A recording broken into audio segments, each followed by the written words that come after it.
یہ اتنا پیغمبرانہ پیشہ ہے ہمارے پاس، یہ جو صحافت کا پیشہ ہے، کل اللہ کے حضور اس کی پوچھ گچھ ہونی ہے کہ اللہ نے آپ کو ایک اتنا رسپانسیبل ڈیوٹی دی تھی کہ آپ نے اس ڈیوٹی کو ادا کیا، لیکن ہم نے دیکھا جو جس کی بھیٹ کرتا ہے وہ اسی کا وہ ایک ترجمان بن جاتا ہے. تو یہ میں اس کو صحافت نہیں سمجھتا. جو لوگ پاکستان مسلم لیگ کی بیٹ کرتے ہیں، ان کے ساتھ تعلق ہوتے ہیں، تو جو پیپل پارٹی کی کرتے ہیں، پی ٹی آئی کی کرتے ہیں، تو صحافی جو ہے نا، صحافی جو ہے ہمیشہ غیر جانبدار ہوتا ہے. ٹھیک ہے. عرشد شریف صاحب کا بیک گراؤنڈ ہم سب کے سامنے ہے. عرشد شریف صاحب بھی ایک صحافی تھے ہماری طرح، وہ ایک نیشنل چینل پہ چلے گئے. ہم بھی الحمدللہ ایک ادارے میں کام کر رہے ہیں. صحافی میں سمجھتا ہوں کوئی صحافی چھوٹا بڑا نہیں ہوتا، صحافی صحافی ہوتا ہے. اس کی خبر کی سچائی اس کا کریڈٹ ہوتی ہے. عرشد شریف صاحب کو بھی وہ پہلے پاکستان آرمی کے لیے بھی کام آپ کے سامنے ان کے ڈاکومنٹ بے شمار انہوں نے کی. I S P are in کو لے کے گئے کافی جگہوں پہ، بے شمار جگہوں پہ آپ نے دیکھا. ہیلی کاپٹر پہ لے کے گئے، آج بھی سیاچین پہ لے کے گئے. جی آج بھی ان کے جو کلپس وغیرہ آ رہے ہیں، تو اس میں وہ جہاں بارڈر پہ انہوں نے رپورٹنگ کی. تو میں سمجھتا ہوں کہ ایک دم ہی آپ کسی پہ بلیم کر دیتے ہیں، یہ طریقہ کار غلط ہے. اور یہ پچھلے کچھ سالوں میں جو ہے نا، جب سے یہ سوشل میڈیا آیا ہے، اس وجہ سے یہ جو طوفان بدتمیزی ہے کہ بغیر تصدیق کے آپ کسی کے بارے میں ٹویٹ کر دینا، کسی کو ایفیلیٹ کر دینا، میں سمجھتا ہوں کہ یہ مثبت طریقہ نہیں ہے. اچھا سر، میں آپ کی سر ایکسپریس کے ساتھ میری وابستگی کچھ رہی. سر ایکسپریس میں ایک پروگرام آیا کرتا تھا آفتاب اقبال صاحب کا، خبردار کے عنوان سے. تو ہمیں پتہ تھا کہ اس کے پیچھے کتنے بڑے بڑے صحافی کام کر رہے ہیں، لیکن نام صرف جو آتا تھا وہ آفتاب اقبال صاحب کا آتا تھا، جبکہ اس کے پیچھے کتنے لوگ کام کرتے تھے اور کہاں سے چیزیں لاتے تھے. تو یہ آپ بالکل صحیح فرما رہے ہیں. اچھا سر، ہمارے یہاں جو ماضی ہے اس میں کچھ واقعات ہوئے بھی ہیں. میں یہ سمجھتا ہوں کہ ہمارے بے شمار صحافی ہیں، انہوں نے بھی بہت جو ہیں وہ کام کیے جو ان کو نہیں کرنے چاہیے تھے.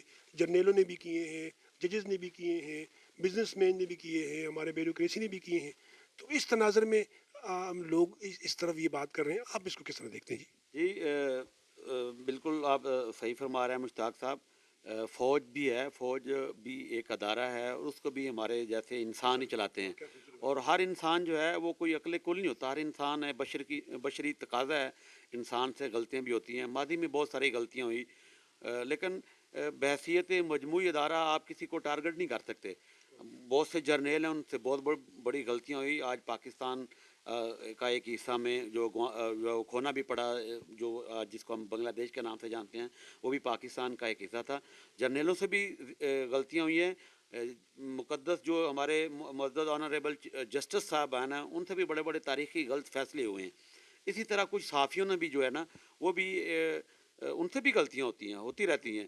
لیکن بحیثیت ادارہ میں سمجھتا ہوں کہ کسی کو ٹارگٹ نہیں کیا جانا چاہیے. پاکستان کی فوج جو ہے وہ پاکستان کے دفاع کی ضامن ہے. آج اللہ کے بعد اگر پاکستان کا وجود جو ہے وہ آپ کو پتہ ہے پاکستان کے وجود کتنے لوگوں کو کانٹے کی طرح چبھتا ہے.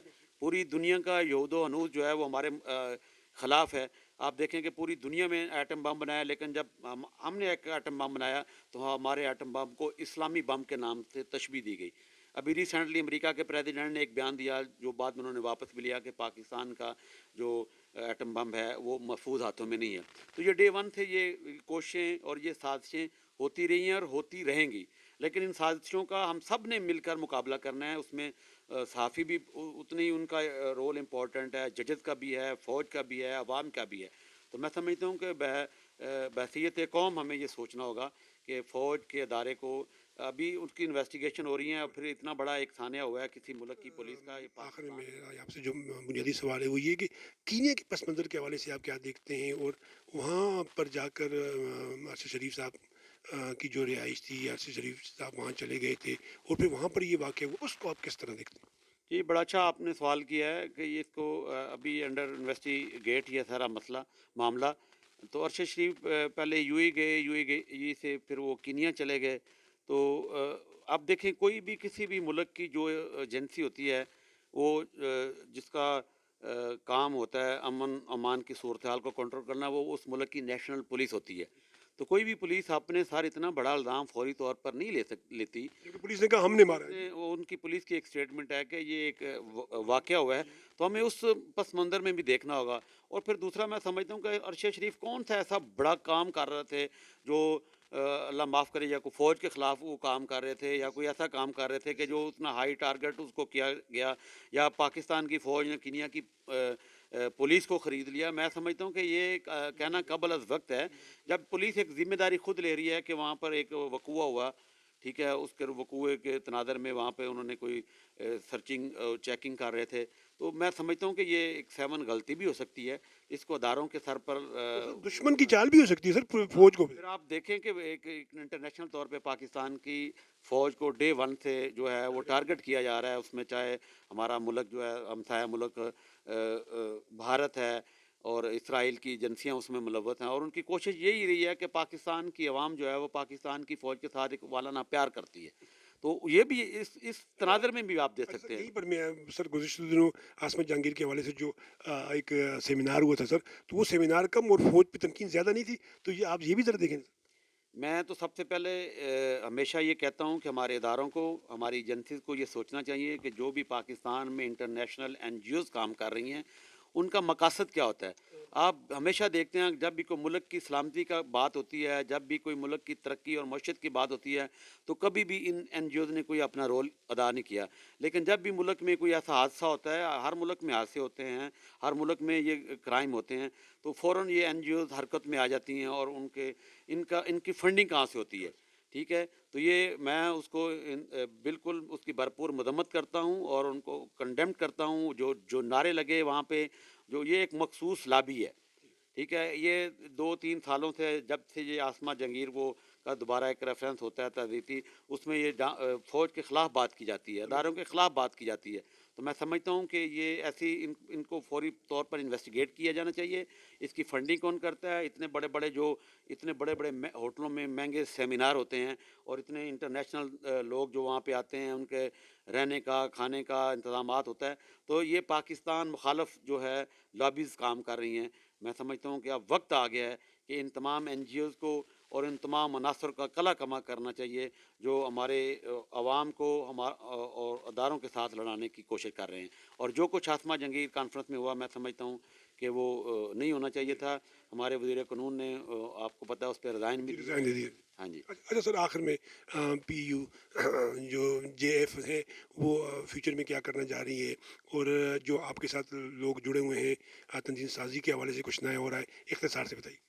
جی، بڑی اچھی آپ نے بات کی. بدقسمتی سے پاکستان میں صحافیوں کی تنظیمیں تو بہت زیادہ بن گئی ہیں، لیکن عملی طور پر صحافیوں کے لیے کچھ بھی نہیں کیا. آج بھی میرا قلم کا مزدور جو ہے وہ مارا پھر رہا ہے. آج بھی وہ بچوں کی فیسیں دینے کے لیے، مکان کے کرائے، بجلی کے بل دینے کے لیے پریشان ہے. ادارے سیلریز نہیں دے رہے. بڑے بڑے جو ادارے ہیں وہ بیکار کیمپ بنے ہوئے ہیں. تو ہماری جو Pakistan federal union of journalist ہے، ہم نے پہلی مرتبہ پاکستان کی 74 سالہ تاریخ میں ہم نے صحافیوں کو بغیر سود کے ان کو قرضے لے کے دیے. ابھی ریسنٹلی آپ نے دیکھا کہ ایک بہت بڑا سیلاب ڈیزاسٹر آیا، اس میں بھی ہم نے جنوبی پنجاب ڈیرہ اسماعیل خان اور کے پی کے جتنے جرنلسٹ افیکٹ ہوئے تھے، ہم نے قوت کے جو ڈاکٹر امجد ثاقب صاحب ہیں ان کے ساتھ مل کے ایک ایم او یو سائن کیا. ابھی الحمدللہ ہم جو بھائی جن کے گھر جو ہیں وہ اس سیلاب کی نظر ہو گئے، ہم ان کو 5 لاکھ روپے تک جو ہے وہ بالکل فری آف کاسٹ جو ہے وہ گھر بنا کے دے رہے ہیں. ان کے بچوں کی جو فیسز ہیں وہ ہماری تنظیم وہ ادا کر رہی ہے، ان کے وظائف کر رہے ہیں. اور ابھی ہماری کوشش ہے کہ ڈسٹرکٹ لیول پر جتنے بھی صحافی ہیں جو بہت محنت اور ایمانداری سے کام کرتے ہیں لیکن ادارے انہیں سیلری نہیں دیتے، ان کے لیے ہم ورکشاپ جو ہے ان کا ورکشاپ کا قیام عمل میں لا رہے ہیں. ہر ڈسٹرکٹ لیول پہ 25 اس کے پریس کلب کے اشتراک سے ہم 25 جرنلسٹوں کو جو ہے وہ 2 لاکھ روپے تک جو ہے وہ قرضہ دے رہے ہیں، جس کی ریٹرن 2000 روپے منتھلی ہوگی. اس میں کوئی انٹرسٹ نہیں ہوگا، جس سے وہ لیپ ٹاپ لے سکتا ہے، اپنا کیمرہ لے سکتا ہے، اپنا موٹر سائیکل لے کے اپنا کام کر سکتا ہے. اور ہماری انشاءاللہ یہ اگلے ماہ الیکشن بھی ہے اور اس سے پہلے ہم پوری تنظیم سازی ہے وہ اس کو مکمل کر رہے ہیں. اصل میں چاہتا ہوں کہ یہ پہلا سیمینار آپ ہمارے شہر مانسرا میں کریں تو ہمیں بڑا مزہ آئے گا. آپ نے پہلے بھی کہا تھا انشاءاللہ ہمارا یہی ایک کوشش ہے کہ ہم ایبٹ آباد، مانسیرا، کوستان، بٹگرام، اس پورے جو ہزارہ ڈسٹرکٹ ہے اس کے لوگ بھی بڑے محبت کرنے والے ہیں. ہم ہزارہ میں ایک عنقریب جو ہے نومبر کے یہ فرسٹ یا سیکنڈ ویک میں ہم ایبٹ آباد پریس کلب میں ایک سیمینار رکھ رہے ہیں. اس میں جتنے بھی آپ کے تحصیل لیول کے، سب تحصیل کے اور ڈسٹرکٹ کے جتنے بھی جرنلسٹ ہیں ان کو بھرپور وہاں شرکت کا موقع بھی دیں گے اور ان کے خیالات اور اپنے ساتھ شیئر کریں گے. بہت شکریہ. پروگرام کو لائک کیجیے گا، شیئر کیجیے گا. انشاءاللہ شجید صاحب کے ساتھ ہمارے پروگرام ہوتے رہیں گے. دیکھا آپ نے کہ شجید صاحب نے بڑی زبردست قسم کی گفتگو کی. ان کا کہنا تھا کہ ادارے ہیں تو ہم ہیں، ادارے خدا نخواستہ نہیں ہے تو نہ ہم ہوں گے اور نہ ہماری یہ جو جاہو جلالی اور نہ بچوں بچوں کے نعرے ہوں گے. تو خدا را پاکستان کا احساس کیجیے. پاکستان نے ہمیں بہت کچھ دیا ہے، سب سے بڑھ کر ہمیں آزادی دی ہے.